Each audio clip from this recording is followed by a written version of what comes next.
up, guys? So, as you guys probably saw by the title and the thumbnail of this video, we are going to be discussing the 2023 London Marathon. Now, I know this video has gotten a little bit late. London wasn't exactly yesterday, I know. But it's actually pretty good for me, considering that I haven't really had time to film videos, really at all over the past few weeks. So now I'm taking advantage of that time better than ever. And I don't think the 2023 London Marathon needs any introduction whatsoever. If any of you watched the 2023 London Marathon, and if you didn't, I'm glad you're here, and if you haven't seen a recap yet, I'm going to try to make my recap the best you possibly can. You probably have, but I want to give you guys my opinions as a kid on what I thought, as a 12-year-old, what I thought went down at the 2023 London Marathon and how insane I thought it was. I mean, literally, we had a potential almost new world record from Kelvin Kiptum on the men's side. We had Geoffrey Kamworor finishing second, and we have Kenenisa Bekele, the second fastest man, or now the third fastest man, former second fastest man of all time over the marathon. He dramatically dropped out of the race, and then it's crazy because in the first half mile, we had Bridget Kosgei dropping out of the race. We had the Perez Jepchirchir, who's won 5 straight marathons, finally lost her streak here. And we had the ever-elusive Sifan Hassan, who had to stop halfway through the race to tie or to stretch out her legs because she was tight. We also had Eilish McColgan drop out of the London Marathon. The London Marathon was absolutely insane this year. And I know, just by me saying that few quick sentences, you guys are probably already like, how is this even possible? I honestly don't know. The fact that the London Marathon had this much drama, the fact that Sifan Hassan came back to win after having to stretch before halfway, the fact that Eliud Kipchoge's world record of 2:01:09 in the marathon almost got broken by a 24-year-old, everything about the London Marathon 2023 was insane. So I'm going to go through with you guys everything I know right now about the London Marathon. Obviously, if I found out any more further things, I will post them on social media, obviously. You guys can look for them. But for right now, right here, what I found out about the London Marathon and what some basic knowledge for you guys, what my opinion is take on the London Marathon, and how I thought it was probably one of the most insane marathons to ever occur. So let's get straight into it. So we'll start off with the men, and then we'll move into the women, because I think the men were impressive, but I think the women were equally or even more as impressive. So on the men's side, we have Kelvin Kiptum, who had won the 2022 Valencia Marathon. He was the third man in history to ever break sub 2:02, and he did his marathon debut, and we thought 2:01:53, which was his time in the Valencia Marathon, couldn't even come close to being touched. And here he came in London, and he smashed that with an incredible time of, wait for it, 2:01:27. That is amazing. I mean, I can't even fathom for you guys. He is a 24-year-old marathoner, a Kenyan. I mean, what are most of us going to be doing at 24? Most of us are not going to be running 2:01:27 at 24 years old. Kelvin Kiptum is coming close to breaking the 2-hour barrier at the age of 24. I think if he sticks to this trajectory, not only will he smash the 2-hour barrier, he will absolutely obliterate. Not only will he smash Kipchoge's world record, he will obliterate the 2-hour barrier in the marathon. And again, that's just a prediction, obviously. I could probably never do that in my wildest dreams right now, or I don't know. I won't say ever, because anything's possible, but right now, Kelvin Kiptum is at the point where he is close to breaking the marathon world record at 24. He is getting close to breaking 2:01 at 24, and I think in his next marathon, he has a really good shot, and his next marathon is actually 2023 Berlin, which shockingly is the marathon that Kipchoge might go to this year, Eliud Kipchoge. And if you guys haven't watched my Boston Marathon recap video, which actually just came up about 15 minutes ago at the time I'm filming this for you guys, I'll link that in the description below. But if you guys haven't seen that video, I explained in that video, Kipchoge finished 7th in Boston. And Kipchoge's big goal is to go out and win all 6 major marathons. And he didn't even come close to doing that in Boston. He got 7th. So, it was a really devastating moment. Or, he actually got 6th. But he ran 2:09, got 6th, which is, it's an incredible performance by, any average daily standard, and even, semi-professional and professional standards. But by his standards, he's the world record holder, guys. And he finished 6th in Boston. That's kind of a failure for him. And again, people didn't make it out as much as they did in London 2020.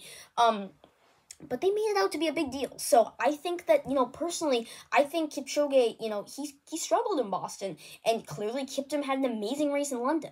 So if they clash up this year in Berlin, that is going to be one of the most incredible marathon races anyone in history will probably have ever witnessed. It will be amazing. So congratulations to Kelvin Kiptum on that. Now moving over to Geoffrey Kamworor, who last year finished, I think, 10th at Boston. He did not do good. I mean, Geoffrey Kamworor finished like 2:12 or something. It was insane. 2:11, 2:12.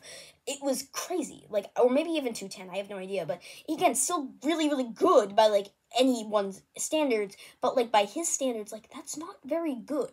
I mean, he finished, I think, 10th or over in Boston in 2022 last year. And if you guys haven't seen my 2022 Boston recap, I will link that down in the description below as well. But that's a lot for him. So he came back and finished second at London behind Kelvin Kiptum, which is incredible. But there's a fact I wanted to point out. I actually got this from Total Running Productions. I'll link their video about the London Marathon recap in the description below. Apparently, Kelvin Kiptum won the race by a kilometer. A kilometer. You know how much that is, guys? That's that's like you going out to your local track. You have a time trial, you racing someone, and them beating you by 2.5 laps in a race. That's how much that is. So they're done, and you have to run an extra 2.5 laps. That's how much Kelvin Kiptum beat Geoffrey Kamworor by. And let's be clear, Geoffrey Kamworor is a multiple-time New York City Marathon winner, and he was the former world record holder in the half marathon. He was obliterated by Kelvin Kiptum. I think Kiptum won by 2.5 or 3 minutes.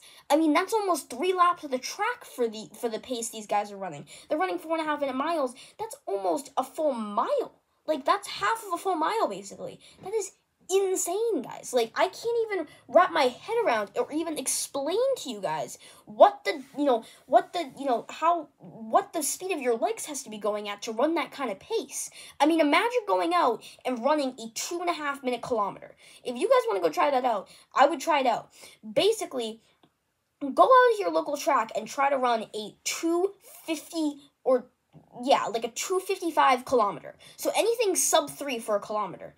Try to do that for 1 kilometer.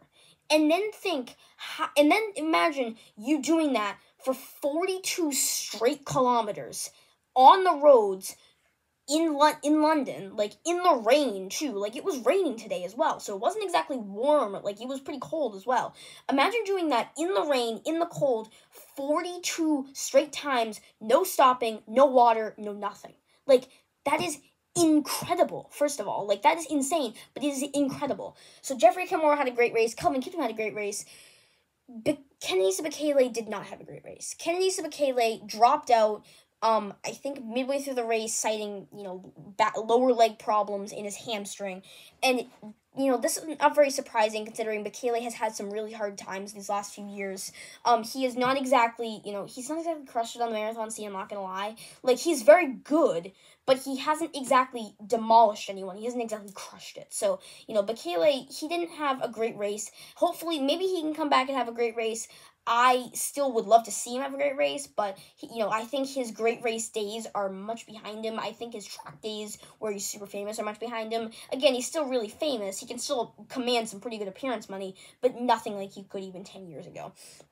So that's really all I have to say for the men's side. Again, if you guys want me to discuss anything more about the men's side, please comment down in the description below. Anything I missed, comment down in the description below for the men's side. And now let's move on to the women's side. Because honestly, I think the women's side had more players than anyone else. So starting off with the beginning of the race. First half mile, Brigid Kosgei drops out of the race. And yes, you heard that right. If you guys don't know who Brigid Kosgei is, she's the world record holder and the Olympic silver medalist. The first half mile, she dropped out of the London Marathon. This was insane to some people, considering that she was one of the favorites to win the race, and she then dropped out the first half mile. That's insane, and I think that very much opened the door for Perez Jepchirchir to go out and win the race. And I honestly, it was kind of insane to see Kosgei drop out a half mile in. Literally, I mean, 2.5 minutes in or 3 minutes in, she was out of the race. Like, there was no more Brigid Kosgei. Like, literally less than a mile into the race of a 26.2 mile marathon, she dropped out. I mean, that's not very far. I mean, that's literally like you running 2 laps of the track in 2 laps of the track and then saying you're done. And imagine having to do a marathon and stop after running 2 laps of the track. That's how far she ran. She ran about a half mile, so 2 laps of the track.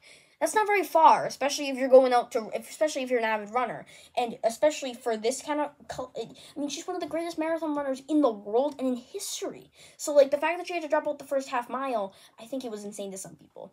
But it opened up the door for many other people, and some of those people were Perez Jepchir. Some of those people were not Abu Yeshnik, because she actually ran in Boston. But some of those people, I think Jocelyn Kosgei was in the race. A lot of those players, but Sifan Hassan, it also opened the door up for. And that brings me to my second point. Sifan Hassan, who is one of the greatest female track and field athletes of the last decade and probably ever. She is a multiple-time world and Olympic champion on the track. She won double gold in the 1500 and the 10,000 in 2019 on the track at the Doha World Championships. And she completed a double in the 5,000 and the 10,000 in the Tokyo Olympics in 2021. And she also won a bronze medal there as well. So she's been to the World Championships multiple times, won many World Championship titles, many more Olympic titles, many Olympic medals. She has also taken a bronze from 2017 in the 5,000 in London World Championships, and in the Olympics in Tokyo, she also took a bronze in the 1,500 meter run behind Faith Kipyegon and Laura Muir. So she is no one to be looked down on at all. And midway through the race, she had to stop to stretch. Like, yeah, I know. Like, our minds are being blown right now. Like, I am opening up new doors to everyone's mind, and everyone's probably saying, oh my god, like, how did that even happen? But, like, she literally had to stop to stretch midway through the race. Like, when is the last time you've seen a professional athlete? If you guys watch professional athletics, when is the last time you guys have seen a professional athlete take to the side of a race to stretch and then go back into the race? Almost never. And then the best part is you get to like 24, 25 miles. Sifan Hassan's there pushing the pace. By the way, this is the same woman who 12 or 11 or 12 miles ago was stopping to stretch and looked like she was going to drop out of the race, is now pushing the pace up front. And Perez Jepchir, I think Perez Jepchir really wanted to continue her streak because she had won Boston. She also won New York. And then obviously she really wanted to win this one. So I'm surprised that Perez Jepchir didn't take to the lead and, say to the Pacers, like, hey, speed up. Like, we don't want her to catch back up. Because if you let Sifan Hassan catch back up, she has a lethal finishing kick. I don't know why they didn't speed it up to, like, give her no hope that she was going to be able to catch up. The pack ran really slow, which is why Sifan Hassan was able to catch back up. Because if the pack had gone out faster, she wouldn't have been able to catch back up. And honestly, I think it was the fault of Perez Jepchir and Jocelyn Kosgei, because I think they're the two who were most classed in this race. And honestly, I think they should have pushed the pace. Like, if you're going to have someone like Sifan Hassan drop out, give her no hope to come back into the race. I think if they had given her no hope, she might have just dropped out and said, I'm not going to do this. And one of them, I think Perez Jepchir finished second. So she may have won the battle. I mean, she may have won the London Marathon and continued her streak. So I really do think that, like, I think Sifan Hassan did incredible, but I think it was the part of Perez Jepchir and Jocelyn Kosgei, who obviously ran great races to Perez Jepchir to be on the podium. But, like, I really think that it was their fault that she caught back up. And I say their fault. Like, it's not like they were, like, trying to have her catch back up and win. But, like, I think they should have a little bit extra pushed the pace. And obviously, I'm saying this like I can run 5-minute miles for a marathon. I can't. But I think they should have at least picked the pace up slightly to, like, make her lose a little bit of hope in Sifan Hassan, so that she was kind of just lose hope and say, you know what, I'm just going to give up on this race and go to the next one. But, Sifan Hassan winning in her first major marathon. This is actually a marathon debut. Her and Kelvin Kiptum winning, newbies to the marathon, second time around the marathon, and then marathon debut, wins the race. And then Obviously we had an incredible comeback by Sifan Hassan and almost a world record breaker by Kelvin Kiptum standards.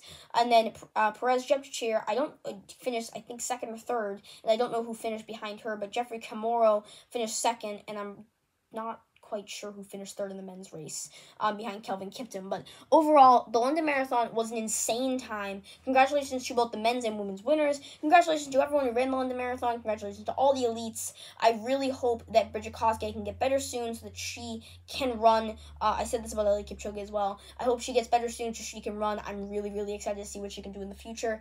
And that's probably all I have to say for this video, guys. I hope you enjoyed it. If you like this kind of content, make sure you subscribe to the channel. Make sure you like and share this with your friends if you think they might like it. Again, I'm just a kid making YouTube videos, telling you my perspective on things. It's just, we don't have many kid YouTubers out there who are, doing all this stuff on running, so I try to, fill that gap a little bit, as I say, and plus, it's just really fun for me. I really love making these videos for you guys, and I really hope you guys like watching me make these videos for you guys, so I really hope you guys took something away from this. Again, I know it's a little bit late to the game when it comes to the recap videos, but I try to do my best to upload, and that's probably all I have to say for this video. I will see you guys next time. If there's any other videos you want to see, make sure you send me a message at mrsrchannelcomments11@gmail.com, and I will see you guys in the next one. Hope you enjoyed the video, guys. See you guys in the next one. Have fun, always run, never give up your dreams. Know that hard work always pays off, even if not right away. Trust the process, never stop believing. You guys are incredible. Peace out, guys. See you in the next one. Peace.